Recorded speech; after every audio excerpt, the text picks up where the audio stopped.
ఇవాళ మోడీ గారు మౌనం వేడాలి. ఎందుకంటే మన భారతదేశాన్ని ట్రంప్ అవమానించాడు. నేనే యుద్ధం ఆపానంటాడు పాకిస్తాన్ తోటి, నాకు నోబెల్ ఇవ్వాలంటాడు. రైట్, మళ్ళీ ఆ సబ్జెక్ట్ లోకి వద్దామండి. ఒకసారి రెండో సబ్జెక్ట్ లోకి అంబాసిడర్ డాక్టర్ వినోద్ గారి దగ్గరికి వెళ్దాం. సార్, మొత్తం ఈ NATO countries, European Union countries కనుక చూస్తే వాళ్ళు they have taken a call.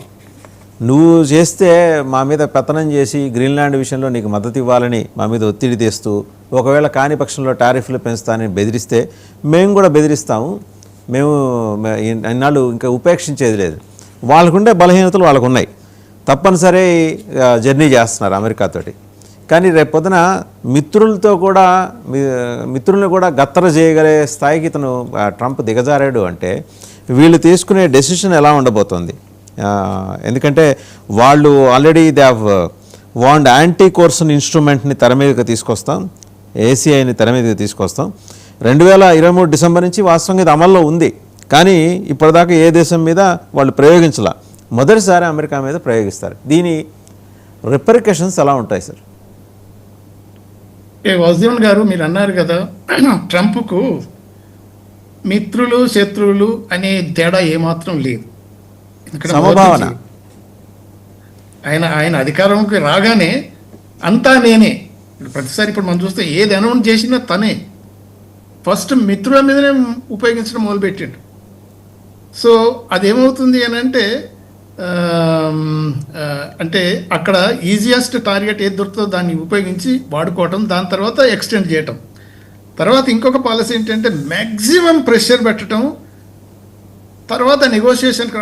పక్క బిజినెస్ మ్యాన్, అదే మన వ్యాపారి, మ్యాక్సిమం ప్రెషర్ పెట్టడం, కండిషన్స్ పెట్టడం, మళ్ళీ నెగోషియేట్ చేసుకోవటం, తను అనుకున్నది మనసులో 50% సాధించాలనుకుంటే 100% ఇంపోజ్ చేయటం, దాని తర్వాత 50% దాకా నెగోషియేషన్ తీసుకురావటం, ఓహో నేను సాధించానని తీసుకోవటం అనే పద్ధతులు ఉన్నాడు. కాబట్టి ఇప్పుడు తనకి ఏంటి అని అంటే అటు ఒక ఈ విషయంలో, ఎందుకంటే నేను జర్మనీలో 10 years ప్లస్ ఉండి అన్ని చూశాను కదా, హిట్లర్ హిస్టరీ అంతా కనుక చదివినప్పుడు అయితే ఆ సెకండ్ వరల్డ్ వార్కు దారితీసిన పరిస్థితులను కనుక చూసినట్టయితే ఈవెన్ ట్రంప్ కూడా ఒక్కోసారి అలానే స్టెప్స్ వేస్తున్నాడా అనే అనుమానం వచ్చేస్తుంది. ఎందుకనంటే ఈజ్ టెస్టింగ్ ద వాటర్స్. ఇప్పుడు వెనిజువలా ప్రెసిడెంట్, సావరిన్ కంట్రీ, ఒక ఎలక్టెడ్ ప్రెసిడెంట్ను కిడ్నాప్ చేయటం, తీసుకుపోవటం అనేది, జైల్లో పెట్టుకోవటం అనేది అదొకటి. అక్కడ చూస్తే అపోజిషన్ పెద్దగా ఏం రాలేదు. దాని తర్వాత తను ఏమన్నాడు, ఓకే ఆల్టర్నేట్ ఏదో అరేంజ్మెంట్ ఉంటుంది, తర్వాత they will cooperate with us. మనకు అమెరికన్ అఫ్కోర్స్ ఇది oil, minerals, whatever it is, that is secondary. కానీ అమెరికన్ అధీనంలో ఉండడానికి ఆల్టర్నేటివ్స్ ఏదో ఏర్పాటు జరుగుతాయని, కానీ తనే డిక్లేర్ చేసుకున్నాడు నేనే ప్రెసిడెంట్ ఆఫ్ వెనిజువేలా అని అంటే. దాని తర్వాత ఇప్పుడు ఏమైంది, ఇక మిగతా లాటిన్ అమెరికన్ కంట్రీస్ కూడా వార్నింగ్స్ ఇస్తున్నారు, కానీ అక్కడ పోలేదు. దానికి కూడా తర్వాత ఇఫ్ ఈజ్ అలౌడ్ ఆర్ పరిస్థితులు కనుక తన ఫేవర్లో కనుక వచ్చేస్తే ఈజ్ ట్రయింగ్ ఈజ్ బెస్ట్, అది కూడా జరుగుతుంది. ఆల్రెడీ టార్గెట్ మొదలుపెట్టి కొలంబియా, క్యూబా, ఈవెన్ మెక్సికోని కూడా ఇలా బెదిరించిన సంగతి ఉంది కదా. ఇప్పుడు ఏంటంటే ఈజియెస్ట్ టార్గెట్ ఏముంది అంటే గ్రీన్లాండ్స్ వచ్చింది. గ్రీన్లాండ్స్ ఏం చెప్తున్నాడంటే నేషనల్ ఇంట్రెస్ట్, అదే కాకుండా ఆర్టిక్ మొత్తంని సేఫ్ గార్డ్ చేయాలంటే గ్రీన్లాండ్ చేయలేదు సార్. నేషనల్ ఇంట్రెస్టా, లేకపోతే ట్రంప్ గారి అల్లుడి వ్యాపారం ఇంట్రెస్టా, లేకపోతే ఆయనతో పాటు రియల్ ఎస్టేట్ వ్యాపారం చేస్తున్న ఆయన స్నేహితుడి ఇంట్రెస్టా ఇందులో ఉన్నది? అంటే ఇప్పుడు వ్యాపారంలో అన్ని ఇంట్రెస్ట్ వస్తున్నాయి, కానీ ఈ గ్రీన్లాండ్స్ అనేది ఎప్పుడైతే అది స్ట్రాటజిక్ పాయింట్లో ఉన్నదో, తర్వాత మినరల్ రిసోర్స్ ఎక్కువ అనిపించిందో, చైనా ఎప్పుడైతే రేర్ ఎర్త్ మెటల్స్ మీద ఎప్పుడైతే చెవు బిండిందో, దానికి ట్రంప్కు అర్జెన్సీ ఏర్పడ్డది. అంతకుముందు నుంచే ఆలోచిస్తున్నాడు, ఎందుకంటే మొదట వచ్చినప్పుడు కూడా అన్నాడు గ్రీన్లాండ్ కావాలని. బట్ ఇప్పుడు ఏంటంటే ఇక చైనాకు తను ఏమన్నట్టు టు బో డౌన్ వచ్చి కాంప్రమైజ్ అయ్యి తీసుకోవాల్సి వచ్చింది. అటువంటి పరిస్థితి రాకుండా చూసుకోనికి ఇప్పుడు ఓపెన్ కట్టున్నారు కదా, టుమారో మనం తీసుకోకపోతే చైనా తీసుకుంటుంది, రష్యా తీసుకుంటుంది. తర్వాత ఈ ఐస్ మెల్ట్ అయిన తర్వాత అక్కడ నావిగేషన్ ఫెసిలిటీస్ అన్నీ ఏర్పడతాయి. అప్పుడు పనామా కంటే ఇది ఎక్కువ వాళ్ళ చేతిలో పోతుంది. అందుకని మన నేషనల్ ఇంట్రెస్ట్కు మనకు కావాలనేది. అయితే ఇప్పుడు ఏమవుతుందని అంటే దీని పర్యవసానం ఎలా ఉంటుంది? మామూలుగా ఇప్పుడు ఆఫ్టర్ సెకండ్ వరల్డ్ వార్ తర్వాత ఈ నాటో ఎగ్జిస్టెన్స్కి వచ్చినప్పుడు అమెరికా ఆధ్వర్యంలో నేటో ఇంతకాలం పనిచేసింది. తర్వాత ఇక దాని కాన్స్టిట్యూషన్ బట్టి చూస్తే ఒక కంట్రీ ఏదైతే మెంబర్ ఉందో దాని మీద కనుక ఏదైనా అటాక్ జరిగితే అందరి మీద జరిగినట్టే దే హావ్ టు ఫైట్. ఇప్పుడు లీడర్గా ఉన్న అమెరికానే వన్ ఆఫ్ ద కంట్రీని కబలించకపోతుంది ఇక నేటోలో. సో నేచురల్గా వాళ్ళందరూ ఇప్పుడు ఏమైందంటే ఇండివిజువల్ అని అయితే అమెరికాను ఎదుర్కోలేరు. సో ఇప్పుడు కలెక్టివ్గా కావాల్సి వచ్చింది. అందుకని మన ఫ్రెంచ్ ప్రెసిడెంట్ ఇమ్మీడియట్గా పెద్ద స్టేట్మెంట్ ఇచ్చింది ఏంటంటే నో ఇట్స్ నాట్ అలౌడ్. ఎందుకనంటే మనం యునైటెడ్గా ఈ చర్యను ఎదుర్కోవాల్సి వస్తుంది అని బ్రస్సెల్స్లో వాళ్ళ అంబాసిడర్స్ మీట్ అయ్యారు. తర్వాత వేరియస్ అదర్ ఫోరమ్స్లో కూడా డిస్కషన్ అవుతుంది. ఏంటి అని అంటే కోర్స్ ఇప్పుడు ట్రంప్ చూసేది ఏంటంటే వీళ్ళు ఎంతవరకు ఈ నాటో మెంబర్స్ ఎంతవరకు అయితే ఉన్నారో ఆల్రెడీ ఒకళ్ళిద్దరు అటు ఇటు జారిపోతూనే ఉన్నారు. ఫర్ ఎగ్జాంపుల్ నిన్న చూసినట్టయితే జర్మనీ ఇంత పెద్ద ఫైట్ ఇస్తా అనేది ఇమీడియట్గా వాళ్ళంతా ప్యాక్ చేసుకొని వచ్చేసి వాళ్ళ సోల్జర్స్. సో అలానే ఇప్పుడు యూకే ప్రెసిడెంట్ కూడా ప్రైమ్ మినిస్టర్ కూడా ఏదో అన్నాడు స్ట్రాంగ్ స్టేట్మెంట్. అది ఎంతవరకు ఫాలో అవుతారు? సో ఇవన్నీ టెస్ట్ చేస్తున్నాడు. బట్ తను అనేది ఏంటంటే ఇప్పుడు సాఫ్ట్వేర్నా హార్డ్వేర్నా గ్రీన్లాండ్స్ నాకు కావాలనేది తీసుకుంటానని అన్నాడు. సో ఇంకా కొంత టైం పడుతుంది కాబట్టి ఏ పద్ధతిలో పోతాడో. బట్ ఇప్పుడు వాళ్ళు ఏం చేశారంటే మీరు అన్నట్టు యాంటీ కోవర్షన్ ఇన్స్ట్రుమెంట్ అనేది ఏదైతే ఉందో, సో రిటాలియేటరీ టారిఫ్స్ వాళ్ళు కూడా విధించే పద్ధతిలో ఉన్నారు. ఇప్పటిదాకా ఏ దేశంలో చేయలేదు. ఇప్పుడు మాత్రం దీనికి అమెరికా మీద ఉపయోగించే అవకాశాలు చాలా ఉన్నాయి. ఇప్పుడు ట్రంప్ వర్స్ట్ కమ్ వర్స్ట్ ఇప్పుడు గ్రీన్లాండర్స్ తర్వాత ఇప్పుడు డెన్మార్క్ వాళ్ళంతా మాత్రం ఫర్మ్గా ఉన్నారు. ఏంటి అని అంటే ఓకే ఇప్పటికైనా America can use it, military బేసే చేసుకోవచ్చు. కానీ అవుట్ రైట్గా అమెరికాలో కలుపుకోవటం అనేది 51 రాష్ట్రంగా ఏర్పరచడం అనేది, అంతకుముందు కెనడాను కూడా అన్నాడు కదా 51 రాష్ట్రం అనేసి, ఆయన అయితే అసలు రాష్ట్ర గవర్నర్ అనేసాను కదా అప్పుడు. అంటే అటువంటి పద్ధతులు మాత్రం మేము యాక్సెప్ట్ చేయమనేది సార్. అంటే ఓకే వాళ్ళు ఏదో ఏసీఐ తీసుకొస్తాం, ఆర్థిక ఒత్తిళ్లు మీ మీద కూడా పెడతామని ఇప్పటివరకు మేము ఉపయోగిస్తాం. But how strong they are. Denmark ఉంది, గట్టిగా తిప్పి కొడితే 20,000 మంది వాళ్ళ మిలిటరీ. అండ్ వాళ్ళ దగ్గర వాళ్ళకి కొన్ని అసలు సబ్మెరైన్స్ కూడా లేవు. And war air crafts jet fighters లేవు వాళ్ళకి. So very limited resources. గట్టిగా నేను ఎనెక్స్ చేస్తాను ఏం పీకుతావు అంటే ఇప్పుడు దాకా ఏంటి మనిషికి వెలకట్టాడు. 57,000 మందికి ఒక్కొక్కరికి వాళ్ళ స్థాయిలను బట్టి $30,000 నుంచి $1,00,000 దాకా నేను చెల్లిస్తానని. అమెరికాకి ఇలా జనాల్ని దేశాలని కొనడం కొత్త కాదు. 1803 నుంచి మనం చూస్తూ వస్తున్నాం. రష్యా దగ్గర అమాయకంగా కొట్టేశారు. రష్యా దగ్గర ఒకటి, ఫ్రాన్స్ దగ్గర ఒకటి కొట్టేశారు. అలాస్కా వదిలేసుకున్న తర్వాత ఇవాళ 4 ఖర్చుకుంటున్నారు. ఎందుకంటే అక్కడ రిచ్ ఆయిల్ రిజర్వ్స్ ఉన్నాయి లాంగ్ బ్యాక్. వాళ్ళు అంటే మనకున్న విజన్స్ 2040 2060 దగ్గర ఉంటే వాళ్ళకి 2300 2400 దగ్గర ఉన్నాయి వాళ్ళకి ఆ విజన్. అప్పటి నుంచి దేశాలు కొనుక్కోవటం, మనకి ఏది కావాలంటే చేయటం, రుబాబు చేయటం, ఇవాళేమి ట్రంప్ కొత్తగా తీసుకొచ్చిన పాలసీ ఏం కాదు. కాకపోతే యుద్ధానికి దిగితే పరిస్థితి ఏంటనేది ప్రశ్న. ఒకసారి పాపారావు గారి దగ్గరికి వెళ్తాం. పాపారావు గారు, సో ఈ దేశాలు కొనుక్కోవటం మీరు చూస్తున్నారు పక్కన విజువల్స్లో కూడా వాళ్ళ అగ్రిమెంట్లు కానీ గ్రీన్లాండ్ విషయంలో ఎలా చేసుకున్నారు. చైనా వచ్చింది చాలా తెలివిగా వచ్చి లేదు మీకు పోర్ట్లు కడతాం, సీ పోర్ట్లు కడతాం, ఎయిర్పోర్ట్లు కడతాం అంటే అక్కర్లేదు బాబాయ్, మేము అమెరికాతో ఆల్రెడీ అండర్స్టాండింగ్ ఉన్నది. చైనా ఏంటి అక్కడికి వచ్చి అక్కడి నుంచి ఉన్నవన్నీ ఎక్స్ప్లోర్ చేయడానికి. అండ్ మెయిన్ కాజ్ ఒకటి స్పష్టంగా కనిపిస్తుంది. 15% of oil reserves of the globe they are in Greenland. 30% gas reserves ఉన్నాయి. ఆ ఎక్స్ప్లోర్ చేయడం కోసం రేరెస్ కోసమే ఈ పంచాయతీ అంతా ట్రంప్ గారు పెట్టింది. ఎప్పుడైతే చైనా టైడ్ చేసిందో. మరోపక్క భయం ఏంటి, నేషనల్ సెక్యూరిటీ అనేది ఎందుకు చూపిస్తున్నాడు? చైనా రష్యా వచ్చేస్తే మరి ఈ ఆర్కిటిక్ దగ్గరికి వస్తే కనుక అది అమెరికాకి పెద్ద థ్రెట్ అవుతుంది, అలా రానియద్దని. ఇక్కడ మల్టీపర్పస్ మీరు అన్నట్టుగా ఆయిల్ చాలా ఉంది గ్రీన్లాండ్ లో. అలాగే చాలా రేరర్స్ ఏదైతే చైనా ఇప్పుడు సప్లై కట్ చేస్తుందో అమెరికాకి, అట్లాంటి రేరర్స్ ఉన్నాయి. ఇట్లాంటి చాలా రిచ్ ఏరియా అది.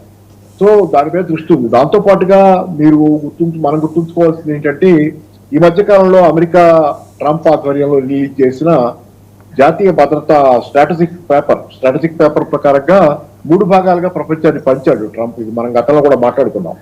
పంచిన దానిలో ఏంటంటే ఆయన పంపకాల్లో ఆయనకి కెనడా ప్లస్ గ్రీన్లాండ్ ఇటు ఉత్తరాన, దక్షిణాన లాటిన్ అమెరికా మా సొంత హక్కు, మా పెరటి దొడ్డు, అంటే మాన్రో డాక్టరేట్ ప్రకారంగా మాయి ఇవన్నీ అని చెప్పి వాటి మీద అధికారాన్ని ప్రకటించుకున్నాడు వెస్టర్న్ హెమిస్ఫియర్ లో. రెండోది రష్యాకి పంచాడు, యూరోప్ ని రష్యాకి ఇచ్చేశాడు. యూరోప్ ఏరియా మొత్తం రష్యా తీసుకుంటుంది. చైనానేమో ఆసియా దేశాల మీద, ఇక్కడ సౌత్ ఈస్ట్ ఏషియన్ కంట్రీస్, ఇట్లా వీళ్ళ ఆధ్వర్యం మూడు భాగాలుగా పంచాడు ప్రపంచాన్ని. ఈ 3 భాగాలుగా పంచడంలో అంటే యుద్ధం లేకుండా పంచుకుందాం, శాంతియుతంగా పంచుకుందాం అనే కార్యక్రమం పెట్టాడు. మామూలుగా అయితే మొదటి ప్రపంచ యుద్ధం, రెండో ప్రపంచ యుద్ధం, ఇప్పుడు మూడో ప్రపంచ యుద్ధం భయం ఉంది. ఆ 2 ప్రపంచ యుద్ధాలు జరిగింది ఎందుకంటే వరల్డ్ వార్ 1, వరల్డ్ వార్ 2 ప్రపంచాన్ని పంచుకోవడం కోసం. మార్కెట్లు ఎవరికి ఏ మార్కెట్ మీద పత్రం ఉండాలి, భారతదేశం ఎవరి చేతిలో ఉండాలి, లేకపోతే ఇంకో దేశం ఎవరి చేతిలో ఉండాలి, మార్కెట్లను పంచుకోవడం కోసం.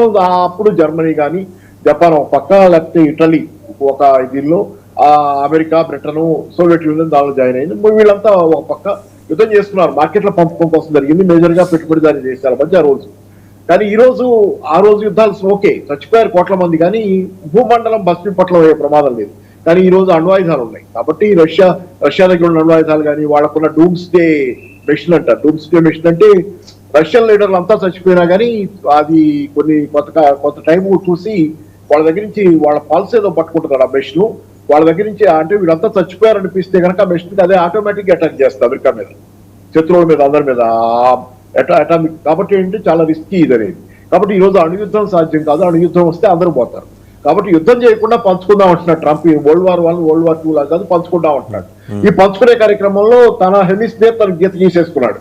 దానిలో వచ్చిన గ్రీన్లాండ్ లో మీరు చెప్పిన ఆయిల్ ఉంది, మీరు చెప్పిన అన్ని సహజ వనరులు ఉన్నాయి. అలాగే వెనిజులా కూడా స్ట్రాటజిక్. వెనిజులా ఉత్తర దక్షిణ లాటిన్ అమెరికా, కెరీబియన్ కి లాటిన్ అమెరికాలో ఉత్తర భాగానికి మధ్యలో కనెక్షన్. అలాగే ఇంకా చాలా ప్రయోజనాలు ఉన్నాయి వెనిజులా చేతిలో పెట్టుకుంటే. సో అన్ని అంటే స్ట్రాటజిక్ గా చూసుకునే వెనిజులా ఇటు గ్రీన్లాండ్ మీద పెట్టాడు. కెనడా మీద ఈ మధ్య ఒత్తిడి తగ్గించాడు. ఎందుకంటే నేను అనుకోవటం కొంత కెనడా తో ఒకటి, అది కూడా చాలా పెద్ద దేశం, అమెరికన్స్ కూడా సాఫ్ట్ కార్నర్ ఉంటుంది కెనడా పట్ల.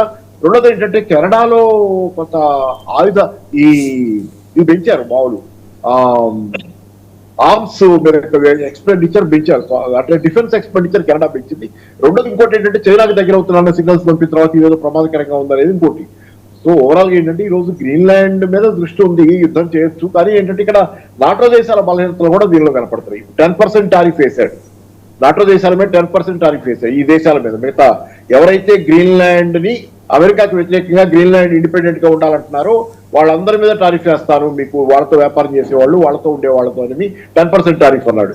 ఆ దెబ్బకు చూడండి, మొన్న అమెరికాలో చర్చలు జరిగినాయి వాషింగ్టన్ లో. గ్రీన్లాండ్, డెన్మార్క్ అండ్ అమెరికా 3 దేశాల మధ్య చర్చలు జరిగితే అవి ఫెయిల్ అయింది. అవి ఫెయిల్ అవ్వగానే జర్మన్ డిఫెన్స్ కన్సైన్మెంట్ 15 మందితో రికగ్నైజెన్స్, గ్రీన్లాండ్ ఏరియాలో రికగ్నైజెన్స్ కోసం నాటో తరఫున వెళ్ళినట్లుగా జర్మన్ టీం ఒకటి వెళ్ళింది, జర్మన్ డిఫెన్స్ టీం ఒకటి వెళ్ళింది. వాళ్ళు మళ్ళీ ఇప్పుడు విత్డ్రా చేసుకున్నారు. అంటే భయపడ్డారు అమెరికాకి, ఎందుకంటే 10% టారిఫ్స్ కావచ్చు, ఏదైనా కావచ్చు. గ్రీన్లాండ్ లో పెడితే మళ్ళీ 10% టారిఫ్స్ కూడా పడతాయనే భయం. సో ఇట్లా రకరకాల భయాలు పెడుతున్నాడు. కానీ నేనంటే అనుకోవటం ఏంటంటే ఎల్లకాలం ఇలా సాగదు. కాకపోతే ఈ దేశాలన్నింటి మధ్య ఐక్యత రావటంలో ఉన్న మేజర్ ఆటంకాలు ఏంటంటే, ఒకటి వ్యవస్థాగతమైన డిఫరెంట్ సిస్టమ్స్. ఈ కెనడా ఎంత దగ్గర అయినా కానీ కెనడాలో ఉంది క్యాపిటలిజం, చైనాలో ఎంతో కొంత కమ్యూనిస్ట్ పార్టీ అధికారంలో. ఆ 2 దేశాల దగ్గర కావటంలో అది పెద్ద మేజర్ హద్దులుగా ఉంటుంది. అలాగే రష్యన్ నేషనలిజం, యూరోప్ లో ఉన్నటువంటి వాళ్ళు చారిత్రకంగా ఉన్నటువంటి ఘర్షణలు, యూరోప్ దేశాలు రష్యాతో దగ్గర అవడానికి ఉన్నటువంటి ఇబ్బంది. అందుకని చాలా ఇబ్బందులు ఉన్నాయి. ప్రజల మధ్య కూడా నమ్మకాలు తక్కువ. దేశాలు, యూరోప్ దేశాల్లో రష్యా పట్ల కొంచెం భయాలు ఉంటాయి. ఇట్లా అటు రష్యాలో కూడా వీళ్ళ పట్లే ఉంటాయి. సో చారిత్రకంగా ఉన్న చాలా ఆటంకాలు ఈ దేశాల మధ్య ఐక్యతకు అడ్డం వస్తున్నాయి. కాబట్టి ఈ ఐక్యతకు అడ్డం వచ్చేది దాటి ట్రంప్ థ్రెట్ పెరిగిన రోజు ఖచ్చితంగా వీళ్ళంతా ఐక్యం అవుతారు. రైట్. ఒకసారి రవికిరణ్ గారి దగ్గరికి వెళ్దాం. పెద్దిరెడ్డి రవికిరణ్ గారు, ఇక్కడ ఇంకొక ఇంపార్టెంట్ ఆస్పెక్ట్ ఏంటంటే, గ్రీన్లాండ్ దగ్గరికి వచ్చేప్పటికీ వాళ్ళు మొదట అగ్రిమెంట్ చేసుకుంది మిలిటరీ బేస్ పెట్టుకుంటాను. రాను 51 అప్పటికి న్యూక్లియర్ వ్యవస్థ లేదు. 57లో ఒక అండర్స్టాండింగ్కి వచ్చారు. ఆ తర్వాత మిలిటరీ బేస్ కాస్త న్యూక్లియర్ బేస్గా మార్చుకొని deployment of their trained personal. ఎందుకంటే అక్కడ ఇంకో వెసులుబాటు ఇచ్చింది అమెరికా. అది 95% మంచుతో కూరుకున్న ప్రాంతం కాబట్టి అక్కడికి వెళ్ళడానికి ఎవరు ఇష్టపడదు. జనరల్గా అక్కడ మిలిటరీ మీద కూడా ట్యాక్స్ ఉంటుంది. ఆ ట్యాక్స్ మినహాయింపిస్తామంటే ఆ ఆశ చూపించి కొందరిని అక్కడికి పంపించింది. వాళ్ళకి 5-6 వేల మంది ఉన్నారు ఇప్పటిదాకా. ఇప్పుడు వాళ్ళది డెన్మార్క్ చూస్తే 20,000 మంది మిలిటరీ ఫోర్సు. సముద్రంలో కాకిరెట్ట, అమెరికాతో పోల్చినా ఇంకా మిగిలిన వాళ్ళు.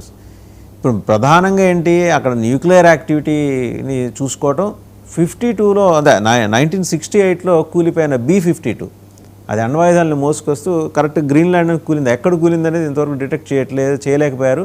బట్ చైనా డిటెక్ట్ చేసింది. వాళ్ళు ఎక్కడొచ్చేసి ఆ లోపల ఉన్న రహస్యాలు లేకపోతే బాంబులో ఇంకేమైనా ఉన్నాయో ఎందుకంటే మంచులో ఉంటే కనుక యాసిటీస్ అలాగే ఉంటాయి.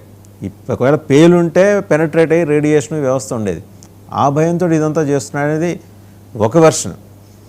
ఇంకోటి అది న్యూక్లియర్ బేస్గా మార్చుకోవటం పరాయిగడ్డ మీద అక్కడ ఏమైనా చేయొచ్చు అనే ఒక దుర్మార్గపూరితమైన ధోరణితోటి ఇప్పుడు Denmark, France, Finland, Norway, Netherlands, Germany, Sweden, UK వీళ్ళందరూ బొటాబొటీగాళ్ళు అమెరికాతో పోలిస్తే. వీళ్ళందరూ కలిసినా కూడా అమెరికాని ఎదుర్కోలేని పరిస్థితి. ఒక్కడికి సవ్యమైన మిలిటరీ వ్యవస్థ లేదు. మనకి తెలిసినంత వరకు డెన్మార్క్ వరకు తెలిసిపోయింది 20,000 మంది అలా మిలిటరీ. వాళ్ళకి మీరు ఇమాజిన్ ఆర్కిటిక్ ఖండానికి దగ్గరలో ఉండి వాళ్ళకి సబ్మెరీన్ లేవు. అది వాళ్ళ బలహీనత. ఇవన్నీ అడ్వాంటేజ్ తీసుకుంటున్నాడండి. తీసుకున్న ట్రంప్ రేపు పొద్దున అక్కడ ఏం చేయబోతున్నాడు? రష్యాని చైనాని కంటైన్ చేయడం కోసం న్యూక్లియర్ బేస్ ఏర్పాటు చేసుకున్నాడా? సొంత ప్రయోజనాల కోసం ఏర్పాటు చేసుకున్నాడా? లేకపోతే అప్పుడెప్పుడో 68లో కూలిపోయిన B-52లో ఏమేమి రహస్యాలు ఉన్నాయో వాటిని ఎక్స్ప్లోర్ చేయడానికి పెట్టుకున్నాడా? మరి ఇప్పుడు అమెరికా, యూరోపియన్ కంట్రీస్ యొక్క సమస్య, వాళ్ళ బాధ చూస్తుంటే గజేంద్ర మోక్షం గుర్తుకొస్తుందండి. ఎవరినైతే యూరోపియన్ దేశాలు నమ్ముకొని ఈ దశాబ్దాలుగా రెండో ప్రపంచ యుద్ధం తర్వాత ఫామ్ అయింది నాటో. దానిలో మేజర్గా ఏంటి? యూరోపియన్ దేశాలకి రక్షణగా అమెరికా ఉంటుంది. అమెరికా మిమ్మల్ని కాపాడుతుంది. అందుకనే యూరోపియన్ దేశాలు ఇన్ని దశాబ్దాలుగా ఎటువంటి రక్షణలో పెద్దగా ముందుకెళ్ళలేదు, పెద్దగా పట్టించుకోలేదు, పెద్ద స్పెండింగ్ కూడా చేయలేదు. వాళ్ళ డబ్బులంతా మిగతా దాని మీద స్పెండ్ చేసుకున్నారు. ఏంటంటే అమెరికా ఉంది కాబట్టి. ప్రతిదానికి అమెరికా అన్న దానికి తోకలాగే వెళ్ళిపోయింది. ఇరాక్ మీద యుద్ధం చేద్దాం కమాన్ మేము కూడా రెడీ. ఎందుకంటే నాటోలు ఒక దేశం మీద దాడి చేస్తే అన్ని దేశాల మీద దాడి చేసినట్టే కదా అన్నారు. అలా ట్విన్ టవర్స్ మీద దాడి జరిగితే చలో ఆఫ్ఘనిస్తాన్ దాడి, ఎందుకంటే అమెరికా మీద దాడి జరిగింది కదా అని ఎప్పుడో అగేన్స్ట్ గా వెళ్ళిపోయారు. ఈరోజు అమెరికానే పాము తన పిల్లల్ని తన గుడ్లు తల్లి తిన్నట్టుగా అమెరికానే నాటో తన మిత్ర దేశం యొక్క భూభాగాన్ని నాకు కావాలంటది. ఏమకపోతే నీ మీద యుద్ధం చేస్తానో నేను టారిఫ్ చేస్తానని చెప్పంటుంది. అంటే వాళ్ళ కుటుంబ సభ్యులు వాళ్ళ మీద దాడి చేసేసరికి ఇప్పుడు వాళ్ళు బిత్రపోతున్నారు. నాటో దేశం మీద యూరోపియన్ దేశాలు 25 దేశాలు బిత్రపోతున్నాయి. అదేంటి ఇప్పటి వరకు మనం ఇన్ని దశాబ్దాలుగా మనందరం ఫ్రెండ్స్ అనుకున్నాం. ఈ రోజు రేపు ఇప్పుడు గ్రీన్లాండ్ అడుగుతున్నాం, రేపు యూకే అడుగుతాం, ఎల్లుండి ఫ్రాన్స్ అడుగుతాం, అవతల జర్మనీ అడుగుతాం. ఇవన్నీ ఇచ్చుకుంటా కూర్చుంటామా ఇంటికి మేము మాకు వేరే పని పడలేదా? బేసికల్ గా ఏంటంటే అమెరికా గత 150 ఏళ్లుగా గ్రీన్లాండ్ ని వాళ్ళ హస్తగతం చేసుకోవాలని చెప్పి ట్రై చేస్తున్నారు. వాళ్ళ వల్ల కాలేదు. 3 సార్లు ట్రై చేశారు. అయితే డొనాల్డ్ ట్రంప్ చరిత్రలో ఉండిపోవాలి, అమెరికన్ చరిత్రలో నిలిచిపోవాలి, నేను ఇది చేస్తే నేను చరిత్రలో ఉండేది 80 ఏళ్ళు దాటిపోయినాయి, ఏదో చేసి నేను చరిత్రలో నిలిచిపోవాలి అన్న కోరిక అతను పుట్టింది. అలాగే నోబెల్ ప్రైజ్ కదా నీ సంగతి చూస్తాను నార్వే చెప్పి లెటర్ కూడా రాశారు. ఆ లెటర్ వైర్లు. ఒక్క నిమిషం రవికిరణ్ గారు, ఖచ్చితంగా చరిత్రలో నిలిచిపోతాడు. చరిత్ర సృష్టించే వాళ్ళు నిలిచినట్టే చరిత్రహీనులు కూడా నిలిచిపోతారు. అదే ఆయన ఉద్దేశం. ఆయన అలా ఉండిపోవాలని. అది ప్రపంచ చరిత్రలో చరిత్రహీనులుగా మిగిలిపోయే విధంగానే కనబడుతుంది. ఆయన వ్యవహార తీరులో ఎటువంటి మార్పు రావట్లేదు. ఇప్పుడు మిలిటరీ వైజ్ చూస్తే అండి అమెరికాకి యూరోపియన్ యూనియన్ కంట్రీస్ అని there is no match. There is no. America military might ముందు వీళ్ళెవరూ ఆగే పరిస్థితి లేదు ఎక్కడ. ఇది గ్రీన్లాండ్ లో అదేదో చైనా వచ్చేస్తుంది, ఇబ్బంది పెట్టేస్తుంది కాబట్టి మాకు ఇచ్చేయండి అంటాం కూడా ఒక తప్పుడు నెరేటివ్ కూడా. ఎందుకంటే నిజంగా ఆ పరిస్థితి ఉంటే నాటో దేశాలు అందరూ కలిసి అక్కడ ఆల్రెడీ ఉన్నారు కదా, కొత్తగా ఉంటామేంటి నాకు అర్థం కాదు. ఆల్రెడీ అమెరికా బేస్ ఉంది, ఆల్రెడీ అక్కడ missile, anti missile, anti nuclear dome, ఏ డోమ్ గురించి ఏం చెప్తున్నారు ఆ dome it works effectively only if I am there. అదేంటి ఒక ఎలక్ట్రానిక్ ఎక్విప్మెంట్ ఆ దేశం నీదైతేనే బాగా పనిచేస్తారా, నీది కాకపోతే ఎలక్ట్రానిక్ ఎక్విప్మెంట్ పనిచేయడం మానేస్తారా, మొరాయిస్తారా? అది ఇది అమెరికాది కాదు కాబట్టి నేను పేలను అంటదా ఏంటి? ఇది అబద్ధం. అలాగే చైనా చేస్తుంది అనుకోండి, నాటో దేశాలందరూ కూర్చోవచ్చు కదా, నాటో సైన్యం ఉంది కదా, నాటో సైన్యం అంతా కూర్చోవచ్చు. రండి అందరూ రండి, నేను చాలా ధైర్యంగా ఉన్నాను, మీరు అందరూ నా చుట్టూ పడుకోండి అనొచ్చు కదా. అందరూ నీ చుట్టూ పడుకుంటారు కదా వచ్చి. దానికి గ్రీన్లాండ్ హస్తగతం చేసుకోవాల్సిన అవసరం ఏంటి? అది ఇది కాదు. వాళ్ళు హిడెన్ ఎజెండా ఏంటంటే 150 ఏళ్ళుగా గ్రీన్లాండ్ ని కైవసం చేసుకోవాలి. ఇప్పుడు అక్కడ మంచు కూడా కరుగుతుంది, అక్కడ ట్రేడ్ రూట్ కూడా పెరుగుతుంది. సో అక్కడ ఖనిజ నిక్షేపాలు ఉన్నాయి, రేర్ ఎర్త్ మెటల్స్ ఉన్నాయి, అన్ని కావాలి. అన్ని ఇస్తే అమెరికాకి $40 ట్రిలియన్ అప్పు ఉంది. ఇప్పుడు ఆ అప్పును పూడ్చుకోవాలంటే వాళ్ళకి ఏం చేయాలి అర్థం కావట్లేదు. వెనిజులానే తీసుకున్నా ఆయన పూడేది కనపట్టలేదు, ఇదేది పూడతలేమని చెప్పి ఈయన అభిప్రాయం. అలాగే ఏ విషయం అయితే ఈ 10% టారిఫ్ ఫిబ్రవరి 1వ తారీఖు నుంచి 8 యూరోపియన్ దేశాల మీద వేస్తారంటున్నారో వాళ్ళే ఉన్నారు ఇమీడియట్ గా ఇప్పుడు రిటాలియేటరీ టారిఫ్. దీనివల్ల $108 బిలియన్ ఇంపోర్ట్స్ మీద టారిఫ్ పడుతుంది. అమెరికన్ ఇంపోర్ట్స్ ఆ 8 దేశాలకు వచ్చే దాని మీద $108 బిలియన్ టారిఫ్ పడుతుంది. ఏది మొన్న ఆల్రెడీ 6 నెలల క్రితం యూరోపియన్ యూనియన్ కౌన్సిల్ లో అండి ప్రెసిడెంట్ యాంటోనియో కోస్టా ఆల్రెడీ ఈ $108 బిలియన్ యాంటీ టారిఫ్ కి తీర్మానం చేశారు. అయితే దాన్ని ప్రస్తుతం కోల్డ్ స్టోరేజ్ పెట్టారు 6 మాసాలు ఫిబ్రవరి 2-3 తారీఖు అయిపోతుంది. వీళ్ళు చేయాల్సింది ఏం లేదు, కాంగో ఉంటుంది ఆటోమేటిక్ గా ట్రిగ్గర్ అయిపోతుంది. సో ఇది కనుక ఫిబ్రవరి 1వ తారీఖు అమెరికాకి 10% టారిఫ్ వేస్తే వీళ్ళు రిటాలియేట్ టారిఫ్స్ గా $108 బిలియన్ పడిపోతుంది. అది ఒక ఫస్ట్ స్టేజ్. అప్పటికి అమెరికా వెళ్ళలేదు అనుకోండి, ఆయన ఏదో పెట్టిన జూన్ 1వ తారీఖు నుంచి 20% అని, అది కనుక వెళ్తే ICA చట్టం ట్రేడ్ బజూకాని వీళ్ళు ఇన్వోక్ చేస్తారు. ట్రేడ్ బజూకా అంటే అది ఇంకా దారుణం, అది 2-3 నెలలు పడతాయి. ఒక ఇమీడియట్ గా చేయాలంటే అవదంటే ప్రొసీజర్ ఉంది. అది కనుక ఇన్వోక్ అయితే అమెరికాకి విపరీతం నష్టం. ఏంటి, ఎందుకంటే వాళ్ళు టెండర్లో పాల్గొలేరు, బిడ్డింగ్ చేయలేరు, అమ్మలేరు, చేయలేరు. అమెరికా మొత్తం అది అసలు ట్రేడ్ బజూకా పెట్టింది యూరోపియన్ దేనికోసం, చైనా కోసం పెట్టింది అమెరికా మీద ప్రయోగించాల్సిన పరిస్థితి వస్తుంది. ఆ పరిస్థితి వస్తే ప్రపంచ దేశాలు అన్ని ఇబ్బంది పడతాయి. వాళ్ళు ఒకటే కాదు, ఎందుకంటే ట్రాన్స్ అట్లాంటిక్ ట్రేడ్ $8 ట్రిలియన్ ఉంది, $8 ట్రిలియన్. అదంతా ఎఫెక్ట్ అవుతుంది. అదంతా ఎఫెక్ట్ అయితే చైన్ రియాక్షన్ అన్ని దేశాలు, మన దేశం కూడా అన్ని దేశాలు ఇబ్బంది పడతాయి. సో ఇది ఒక పెద్ద విష వలయంలో చిక్కుకుంది ప్రపంచం. ఇప్పుడు ఏమవుతుంది, ఎలా తీరుతో చూడాలి. రైట్, థ్యాంక్ యూ రవికిరణ్ గారు, అంబాసిడర్ డాక్టర్ వినోద్ గారు, షేక్ బాజీ గారు అండ్ పాపరావు గారు, అందరికీ ధన్యవాదాలు. సో కొరివితో తలగొక్కోవటం అనే ఒక సరదా చివరికి ఏంటంటే వాళ్ళ సొంత ఇంటిని కాల్చేసేదాకా వచ్చేసింది ట్రంప్ గారికి. తన పర అనే భేదం లేకుండా సమభావంతో అందరినీ బాధించే ఈ విపరీత వ్యక్తిత్వం, డిమెన్షన్తో బాధపడుతున్న ట్రంప్ తీసుకునే నిర్ణయాల్లో పొంతన లేకపోవడం, పొద్దునికి మధ్యాహ్నానికి సాయంత్రానికి ఈ పర్యవసానాలు. చివరికి నాటో దేశాల మీద కూడా అతను వచ్చేసాడు అంటే ఆకలేస్తే బకాసురుడు ఎవరు ఎదురుగుండా ఉంటే వాళ్ళని తినేస్తాడని చిన్నప్పుడు చదువుకున్నాం. ఇవాళ ప్రత్యక్షంగా చూస్తున్నాం. బకాసురుడి పేరు మారింది, దేశం మారింది, రూపం మారింది, అంతే. సో ఈ రోజున నాటో దేశాలు, యూరోపియన్ దేశాలు కనుక ఈ వాళ్ళు అనుకుంటున్న యాంటీ కోర్సన్ ఇన్స్ట్రుమెంట్ని తెర మీద తీసుకొస్తే అమెరికా ఎట్ లార్జ్ సఫర్ కాబోతుంది. అది అటు పక్కన పెడితే అమెరికా రైతుల నుంచి వస్తున్న ప్రెషర్ కూడా ట్రంప్ని బాగా అతలాకు